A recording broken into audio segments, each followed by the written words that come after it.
Warriors, I'm here to read you the very first chapter of our One School, One Book Read Aloud, Mr. Popper's Penguins.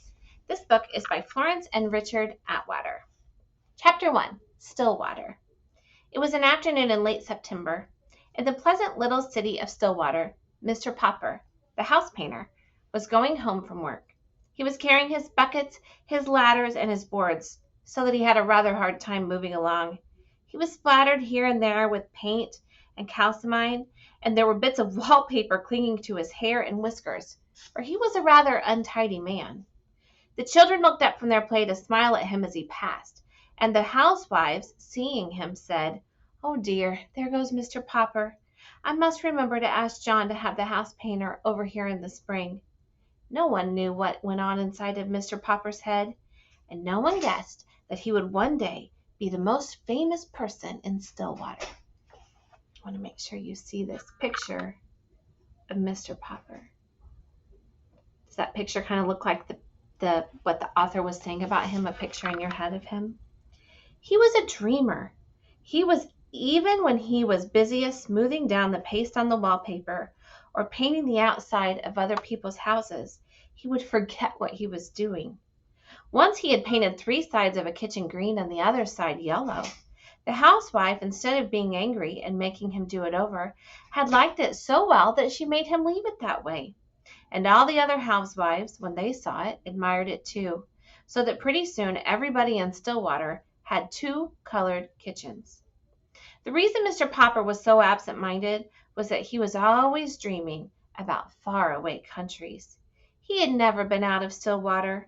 Not that he was unhappy. He had a nice little house of his own, a wife whom he loved dearly, and 2 children named Janie and Bill.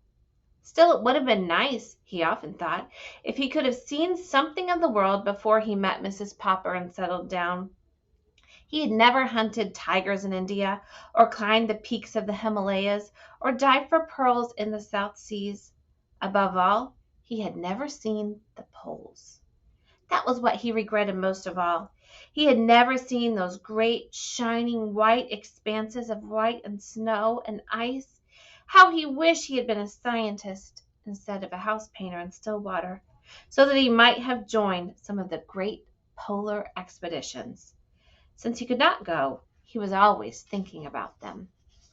Whenever he heard that a polar movie was in town, he was the first person at the ticket window, and he often sat through 3 shows. Whenever the town library had a new book about the Arctic or the Antarctic, the Pole, the North Pole, or the South Pole, Mr. Popper was the first to borrow it. Indeed, he had read so much about the polar explorers that he could name all of them and tell what each of them had done. He was quite an authority on the subject. His evenings were the best time of all. Then he could sit down in his little house and read about those cold regions at the top and the bottom of the earth. As he read, he could take the little globe that Janie and Bill had given him the Christmas before and search out the exact spot he was reading about. So now, as he made his way through the streets, he was happy that the day was over, and because it was the end of September. When he came to the gate of his neat little bungalow at 432 Proudfoot Avenue, he turned in. "Well, my love," he said, settling down his buckets and ladders and boards and kissing Mrs. Popper, "the decorating season is over. I have painted all the kitchens in Stillwater. I have papered all the rooms in the new apartment on Elm Street. There is no more work until spring, when people will want their houses painted." Mrs. Popper sighed. "I sometimes wish you had the kind of work that lasted all year, instead of just from spring until fall," she said. "It would be very nice to have you at home for a vacation, of course, but it is a little hard to sweep with a man sitting around reading all day." "I could decorate the house for you." "No, indeed," said Mrs. Popper firmly. "Last year you painted all 4 bedrooms 4 different times because you had nothing else to do, and I think that is enough of that. But what worries me is the money.